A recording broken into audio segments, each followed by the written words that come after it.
या ठिकाणी हार्दिक स्वागत तसंच तालुक्यातून मी कुमारी सिद्धी अनिता घोडके इयत्ता दुसरी. शाळेचे नाव जिल्हा परिषद प्राथमिक शाळा बांधखडक, केंद्र नायगाव, तालुका जामखेड, जिल्हा अहिल्यानगर. माझ्या निबंधाचे नाव आमची आनंददायी शैक्षणिक सहल. मित्रांनो, विद्यार्थ्यांच्या जीवनात शैक्षणिक सहलीचे अनन्यसाधारण महत्त्व असून चार भिंतीच्या आत मिळणाऱ्या पुस्तकी माहितीपेक्षा सहलीच्या माध्यमातून मिळणारे अनुभवाचे ज्ञान हे विद्यार्थ्यांच्या सर्वांगीण विकासाच्या दृष्टीने उपयुक्त ठरेल. म्हणूनच ढाळे वस्ती, चव्हाण वस्ती, वनवे वस्ती व बांधखडक अशा चार शाळेची दिनांक 10 फेब्रुवारी 2026 ते 13 फेब्रुवारी 2026 पर्यंत सहलीचे नाव ऐकताच आम्हाला खूप आनंद झाला. आमची सहल पालकांसहित होती. आमच्या डोळ्यापुढे महिनाभर फक्त सहलच नाचत होती. मंगळवार दिनांक 10 फेब्रुवारी 2026 रोजी पहिल्या दिवशी पहिला पॉईंट होता रांजणगावचा महागणपती. आम्ही महागणपतीचे दर्शन सकाळी 6 वाजता घेतले. नंतर चहा नाश्ता केला. मग आम्ही निघालो छत्रपती संभाजी महाराज व कवी कलश यांची तुळापूर येथील समाधी, तिथे संगमेश्वराचे दर्शन घेतले. आम्ही भीमा, भामा व इंद्रायणी या 3 नद्यांचा संगम पाहिला. आम्ही तिथे खूप फोटो काढले. आमचा तिसरा पॉईंट आळंदी होता, म्हणून आम्ही तिथे सकाळी 10:30 वाजता पोहोचलो. तिथे आम्ही संत ज्ञानेश्वर माऊलींच्या संजीवन समाधीचे दर्शन घेतले.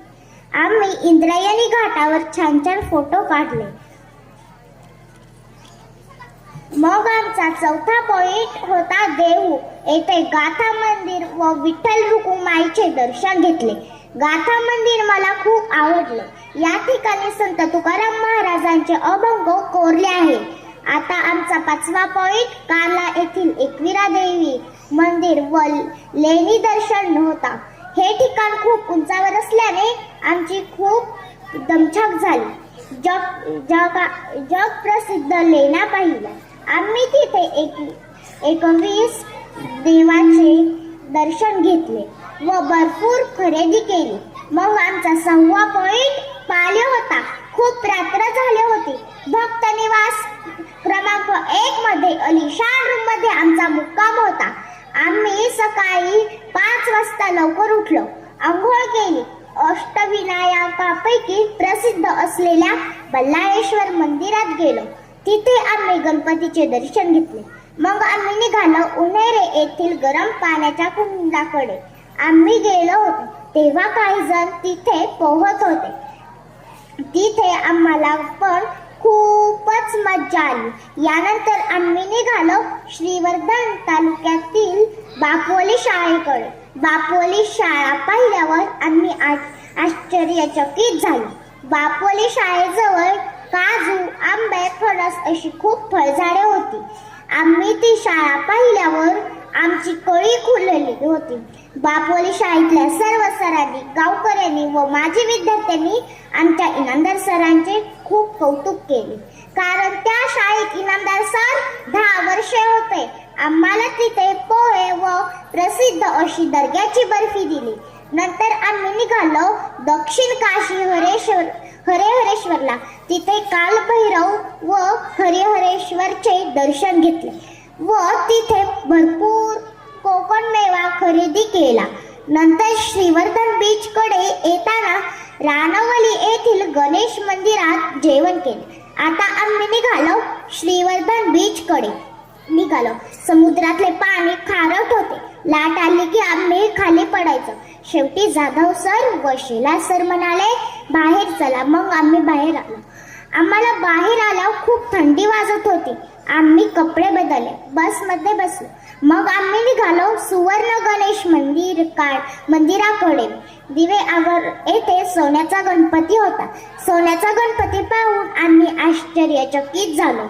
मग आम्ही निघालो महाडजवळील बेटकर महाराजांच्या मठाकडे. येथे रात्री जेवण करून मुक्काम केला.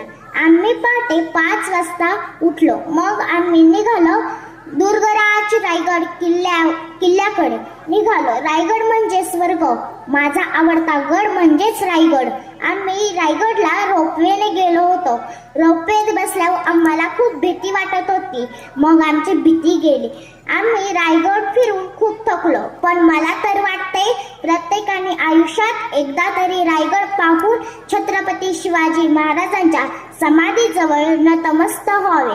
यानंतर आम्ही निघालो वरंद घाटाकडे. जाताना घनदाट जंगले, खोल दर्या, उंच शिखटे आणि खूप सारे माकडे दिसले. आम्ही माकडांना चॉकलेटी टाकली. मग आम्ही निघालो केतकावळे येथील बालाजी मंदिराकडे. तिथे आम्ही देवीचे दर्शन घेतले. बालाजी मंदिरातील नक्षीकाम व कलर काम मला खूप आवडले. आता आमचा शेवटचा पॉइंट होता नारायणपूर. गुरुवार असल्यामुळे तिथे खूप गर्दी होती. तरी सुद्धा आम्ही तेथील एकमुखी दत्ताचे दर्शन घेतले. दत्ताचे दर्शन घेऊन आम्हाला खूप प्रसन्न वाटले. दर्शनानंतर आम्ही नारायणपूरलाच रात्री जेवण केले व आमचा परतीचा प्रवास सुरू झाला.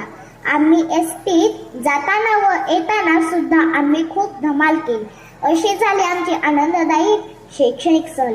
खरं तर आम्हाला विद्यार्थ्यांचा सर्वात आनंदी उपक्रम म्हणजे शैक्षणिक सहल असतो.